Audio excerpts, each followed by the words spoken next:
Hindi ka ba nagtataka kung bakit sa haba ng naging karera ni Black Mamba ay iisang beses lamang siya tinanghal na League MVP? Sa loob ng 20 seasons ni Kobe sa NBA mula taong 1996 hanggang 2016, hindi mabilang ang pagkakataon na napamangha tayo sa mga bitbit na dalaw ng Lakers na walang humpay na dakdakan at swabing atake sa loob hanggang sa mapulido niya ang mabangis na footwork at mga pamatay na fadeaways. Huwag mong sabihing hindi mo tinangkang gayahin ang mga kilos na ito ni Bryant sa loob ng court. Ilan lamang yan sa mga dahilan kung bakit tumatak ng husto ang 8 at 24 numero sa bawat taong may hilig sa basketball. Ngunit kahit gaano pa kahusay si Kobe, naging mailap pa rin sa kanya ang parangal na League MVP. Ang totoo niyan, umabot pa ng 12 taon bago niya nasungkit ang tropeyong ito. Halina't balikan natin ang natatanging season kung saan hindi pinalampas ni Black Mamba ang pagkakataon. Gaano ba kahusay si Bryant nang siya ang tanghaling most valuable player noong 2008? Sa pagitan ng 1999 hanggang 2004, nasaksihan natin ang matinding pamamayagpag ng LA Lakers tandem ni Kobe at Shaq sa NBA. 5 taon yan na hindi bumaba sa 50 panalo ang koponan kada regular season. Kaya naman 4 na beses silang nagpabalik-balik sa NBA Finals. Sa yuktong ito rin nila nakamkam ang 3 sunod-sunod na titulo, ang 2000, 2001, and 2002 NBA Championships. Lakers ang unang dinastiya nang pumasok ang 2000 era.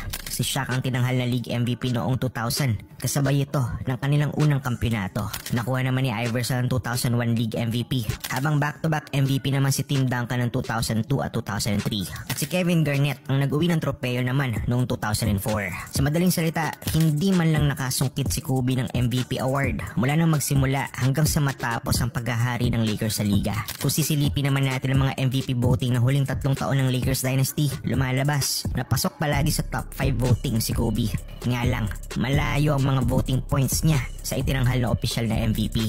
Kaya nang lumipat na si Shaq sa Heat, kasabay rin nito ang pagbagsak ng Lakers. Naiwan si Bryant at mas lumitang tsansa na makuha ang individual award na ito. Nagpatuloy ang magandang karera ni Kobe, pero hindi na kasing lakas ng dati ang Lakers group na meron siya.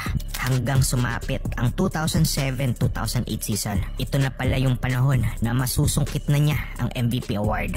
Entering to the season, 29 years old na si Kobe. Maganda na ang resume. May kampyonato, pamalagi ang all-star, napapasama sa all-defense at naging scoring champ na rin ng liga. Hindi mawawala syempre mga haters, lalo na't tinitira lagi ang kanyang pagiging buhaya. But Kobe is Kobe, walang pake sa sasabihin ng iba. At gagawin niya ang gusto niyang gawin para manalo. Tumatak talaga to, yung pagiging competitor ni Kobe. Kaya busisiin natin kung paano ba niya dinumina ang season na ito. Unahin natin sa scoring department. Kobe had the most number of points scored that season with 2,323 points. 3 lamang ang players na umabot ng 2,000 points sa season na yon. Siya, si LeBron at si Allen Iverson. With an average of 28.3 points per game, shooting at 46%, ipinamalas ni Kobe ang iba't ibang kaparaanan niya kung paano umiscore. Very diverse ang offensive skill set ni Black Mamba. Nagsisimula yan sa kanyang aral na footwork, kasunod ng isang pamatay na jump shot o kung hindi man, isang malupit na atake sa loob. In fact, hawak ni Kobe ang highest points scored that season na 53 points. Nagtala siya ng 2 laro na may 50 plus points, 7 laro naman na may 40 plus points at 36 games na 30 or more ang puntos niya. Sa makatuwid, sobrang init ni Kobe sa season na ito.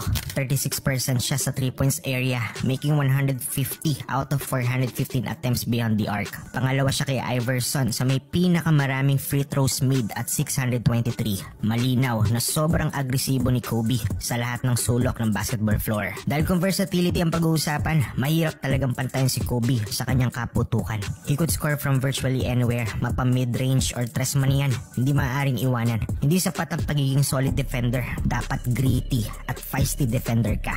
Dahil on a nightly basis, constant offensive threat talaga si Bryant. There was an instance bandang Pebrero ng taong yon na uminit ang Lakers for a 10-game winning streak. Ito rin yung panahon na nakuha na nila si Pau Gasol from the Grizzlies. Added firepower sa roster ng Lakers at mas lalong nagbukas sa kanilang championship aspiration. Gutom si Kobe na magkampiyon nang hindi kasama si Shaq. Ito kasi yung ang magpapatunay na hindi lamang siya pang sidekick kundi isang mahusay din na leader. Kobe played a crucial role in guiding the LA Lakers to top of the Western Conference with a 57-25 record. Madalas pag-usapan ang pagiging matinik na scorer ni Kobe. Pero ang season na ito, ang nagpatunay na sa aspeto ng leadership, mahirap din pala pantayan si Black Mamba. Biruin mo, the last time na rumecord ng 50 plus wins ang Lakers, teammate pa niya si O'Neal. Ngayon napatunayan niya na kaya niya without him. Not to mention na malaki rin ang inakyat ng record nila from the previous season kung saan 42-40 lang ang kartada ng Lakers. Bagamat opensa ang lagi nating napapansin kay Bryant, hindi naman lingid sa atin na may pambihira ding depensa ang 6'6" guard. Regarded as one of the best two-way players to ever play the game. At ang 2007-2008 season ay ebidensya na kaya niyang sabayan ang best perimeter player ng opposing team. In fact, kasama siya sa all-defense first team ng 2008. Kobe's impact went beyond statistics. Siya yung heart and soul ng Lakers that season. Iba talaga yung Black Mamba kapag suot ang purple and gold. Nakuha ni Kobe Bryant ang kauna-unahan at kaisa-isa niyang League MVP award sa kanyang career. Pumangalawa sa voting si Chris Paul, pumangatlo si Garnett at pumang-apat si LeBron. Inaward kay Kobe ang tropeo Mayo ng 2008 na asaksihan ng mga fans sa Staples Center ang paggawad ng MVP sa kanilang manok na si Kobe. Deserving ni Bryant ang MVP award na ito. Nagantay siya ng 12 years bago niya makakamit ito. Although individual award lang ito, hindi mo naman maalis sa isang player na gusto niyang makakamit talaga ito dahil dugot pawis nang ibinuhos niya para lang buhatin ang koponan. Isa pa, may kampeonato na si Bryant at tanging MVP na lang ang kulang. Pero hindi pa tapos ang laban ni Kobe sa season na yon. May isa pa siyang gustong patunayan. Yun ay ang magkampiyon nang wala si O'Neal.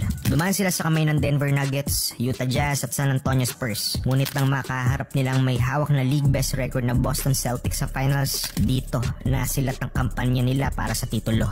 Ito sana ang kukumpleto sa napakagandang season ni Black Mamba. Mapait man ang katapusan, naging meet siya naman ito ng mas mainit at mas gutom na Kobe Bryant. Dahil sa sumunod na season, nag-back-to-back champion ng Lakers ng 2009 at 2010. Bagamat hindi na nadagdagan ng league MVP niya, umani naman siya ng dalawang finals MVP roon. Ang pag-idolo sa isang basketball player ay di lamang naghahanggan sa galing nito sa court. Tulad ng kay Kobe, maraming tinuturo ang career niya sa atin. Alam niyang mahusay siya